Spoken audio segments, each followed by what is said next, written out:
नमस्कार दोस्तों, the real story में आपका स्वागत है। भगोड़े नीरव मोदी को आप जानते हैं? जी हाँ, मेहुल चोकसी का भतीजा, वही शख्स जिसने हीरे के व्यापार में खूब नाम और पैसा कमाया, लेकिन एक गलती ने उसे देश का सबसे बड़ा आर्थिक अपराधी बना दिया। जी हाँ, हम बात कर रहे हैं नीरव मोदी की, एक चमकता सितारा जो पैसे के लालच में अंधेरे में खो गया। आइए जानते हैं पूरी कहानी।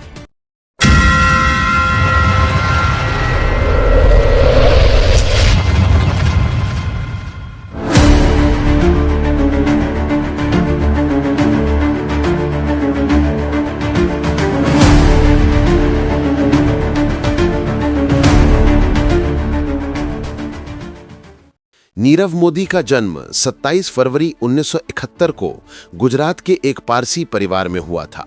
उनके पिता दीपक मोदी एक ज्वेलरी व्यवसायी थे और परिवार बेल्जियम के एंटवर्प में रहता था, जो विश्व का हीरा व्यापार केंद्र है।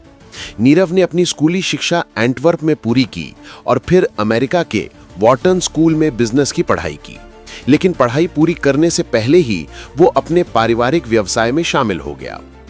1990 के दशक में नीरव ने अपने चाचा मेहुल चोकसी की कंपनी गीतांजलि जेम्स के साथ काम शुरू किया।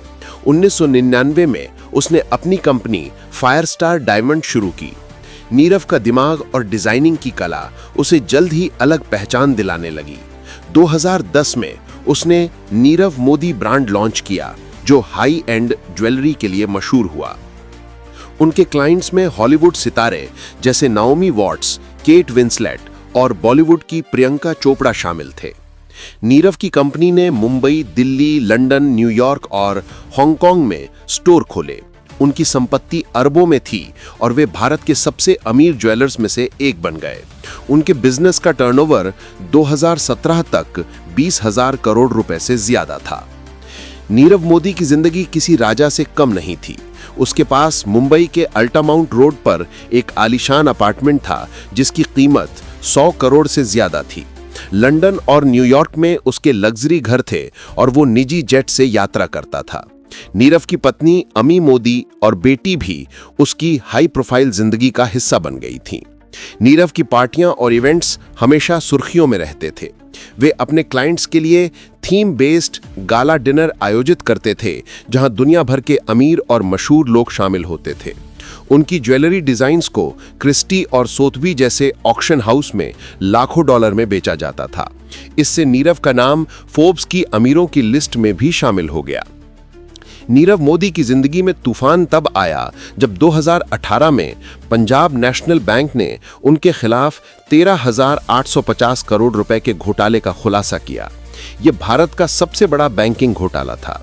नीरव और उनके चाचा मेहुल चोकसी ने पीएनबी की मुंबई ब्रांच से फर्जी लेटर ऑफ अंडरटेकिंग यानी एलओयू के जरिए विदेशी बैंकों से क्रेडिट लिया।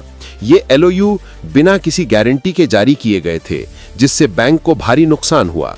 2011 से 2017 तक नीरव की कंपनियों Firestar Diamond, Diamond R US और अन्य ने 1212 एलओयू हासिल किए। इन पैसों का इस्तेमाल उन्होंने अपने बिजनेस को बढ़ाने और व्यक्तिगत खर्चों के लिए किया। लेकिन जब पीएनबी ने इस फ्रॉड को पकड़ा, नीरव और उनका परिवार पहले ही देश छोड़कर भाग चुके थे। जनवरी 2018 में नीरव अपनी पत्नी और बच्चों के साथ भारत से फरार हो गए। वे पहले हांगकांग, फिर लंदन पहुंचे। प्रवर्तन निदेशालय यानी ईडी और सेंट्रल ब्यूरो ऑफ इन्वेस्टिगेशन यानी सीबीआई ने उनके खिलाफ केस दर्ज किए। फिर उनकी संपत्तियों को जब्त करना शुरू किया गया और उन्हें भगोड़ा आर्थिक अपराधी घोषित किया गया। लंदन में नीरव ने अपनी जिंदगी को फिर से शुरू करने की कोशिश की। वे एक लग्जरी अपार्टमेंट में रह रहे थे और कथित तौर पर नया ज्वेलरी बिजनेस शुरू करने की प्लानिंग कर रहे थे। लेकिन मार्च 2019 में स्कॉटलैंड यार्ड ने उन्हें गिरफ्तार कर लिया। तब से नीरव लंदन की वैंड्सवर्थ जेल में है।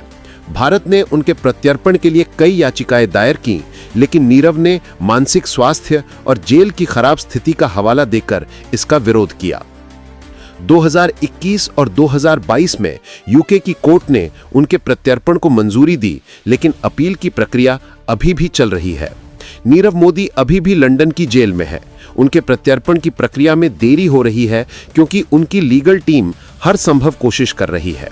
प्रवर्तन निदेशालय ने उनकी 1052 करोड़ रुपए की संपत्ति जब्त की है। भारत सरकार का कहना है कि वो नीरव को जल्द से जल्द देश लाने के लिए प्रतिबद्ध है। नीरव की कहानी एक चेतावनी है कि लालच और गलत रास्ते कितनी जल्दी सब कुछ बर्बाद कर सकते हैं। उनकी चमकती दुनिया अब जेल की सलाखों के पीछे सिमट गई है। दोस्तों, नीरव मोदी की कहानी आपको कैसी लगी?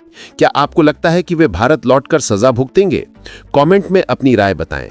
लाइक, शेयर और सब्सक्राइब करना न भूलें। अगली वीडियो में मिलते हैं।